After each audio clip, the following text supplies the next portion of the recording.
కపూతం, కర్కడం, స్వస్తికం, డోలం, పుష్పకుడం, వృక్షంగం, శివలింగం. డోలం, పుష్పకుడం, వృక్షంగం, శివలింగం. కటకావర్తనం, కర్తరి స్వస్తికం, కటకావర్తనం, కర్తరి స్వస్తికం.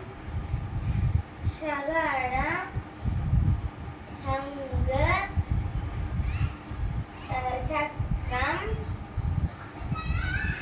శంబులం, పాశం, కీలకం, మత్స్యం, కూర్మం, వరాగం, గరుడం,